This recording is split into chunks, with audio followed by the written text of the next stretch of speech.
Buongiorno a tutti ragazzi, poco fa c'è stata una scossa di terremoto in Calabria, la magnitudo è di 2,6.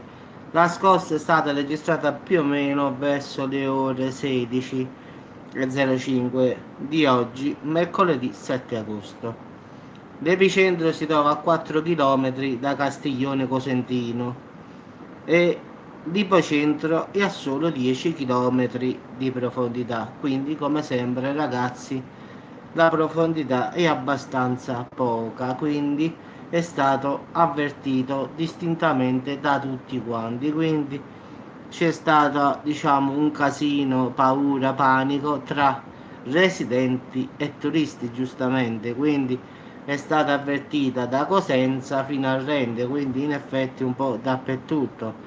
Diciamo entro i 10 km dall'epicentro tutti i comuni l'hanno sentita questa scossa, quindi ce ne sono un sacco. Tanti sono stati i messaggi sui social, delle chiamate ai vigili, diciamo, ai vigili del fuoco. Alcuni addirittura hanno detto di aver visto muoversi mobili in casa e quindi sono tutti quanti scappati fuori casa dalla paura.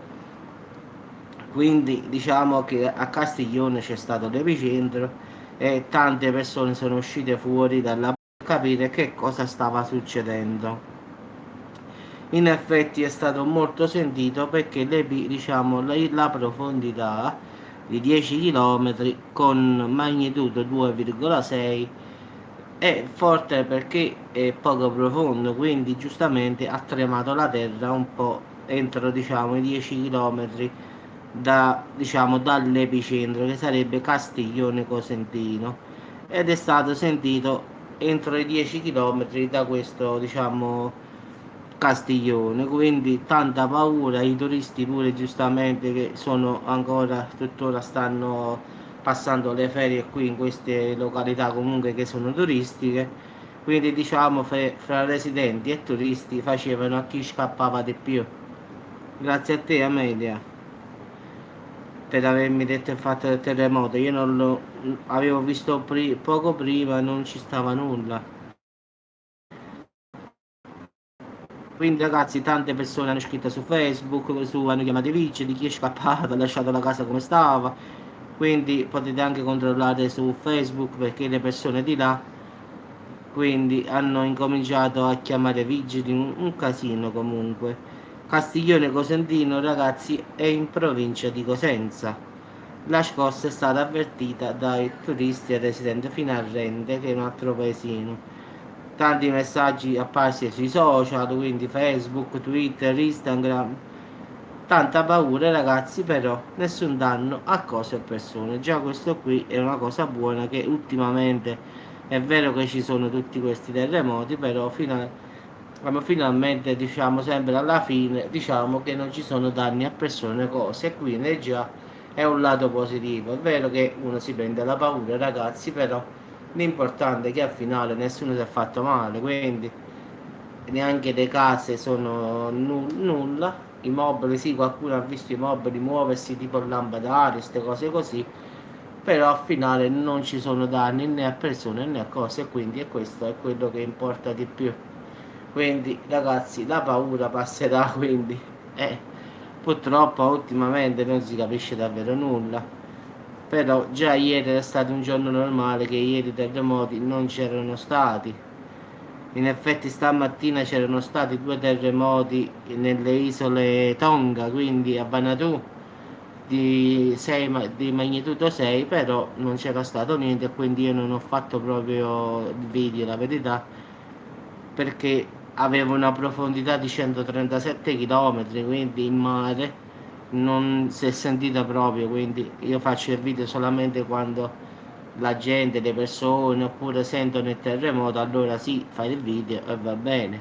Ma quando il terremoto non viene ascoltato dalla popolazione, sì, sì, tanta paura, sì, certo, è inutile farlo. Quindi, in effetti, chi ha sentito il boato, ha detto che i mobili in casa tremavano, chi ha visto il lampadario oscillare, diciamo, il casino c'è stato. Quindi, sui social hanno incominciato a dire che sta succedendo, che succede fra di loro, quindi un casino anche sui social. che si sono intasati per sapere che cos'era. Poi al finale è uscito fuori che era un terremoto di magnitudo 2.6, però poco profondo, 10 km, quindi perciò è stato sentito, ragazzi, perché la profondità è pochissima, quindi più profondo è, meno si sente, più meno profondo è. E i boati allora prima del terremoto, Caino, era bene come ti sei chiamato, no? E prima del terremoto la terra trema sotto e fa questo boato. Cioè prima della scossa arriva da sotto proprio il boato. La terra sa che è la faglia che si rompe e arriva questo forte boato che precede il terremoto. Poi ci sta quel boato che sentiamo nei cieli, quello può essere il boom supersonico degli F-16, oppure, come diciamo noi altri che non sanno dare una spiegazione, le trombe dell'Apocalisse, chi dice suoni apocalittici. Questo qua è dovuto dalla rottura della faglia che provoca questo forte boato che viene dalla terra, diciamo.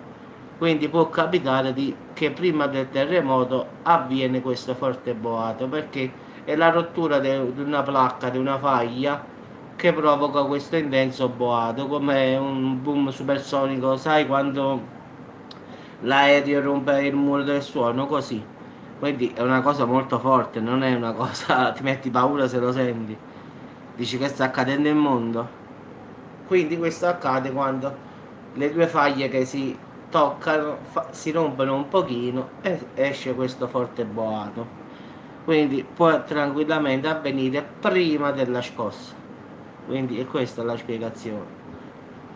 Poi quell'altro là o è l'aereo che rompe il muro del suono o ragazzi sono le trombe dell'Apocalisse, oppure come dico io a volte è quella cosa di l'ARP, quella ingegneria che hanno inventato tutti gli americani che controllano, diciamo, il clima con queste antenne che stanno in Siberia e quindi possono provocare queste cose, diciamo che hanno, secondo molti complottisti come io li chiamo, purtroppo li chiamano così, dicono che loro possono controllare il clima, fare questi forti boati, far piovere da una parte oppure non far piovere da un'altra parte, quindi controllano il clima a livello mondiale.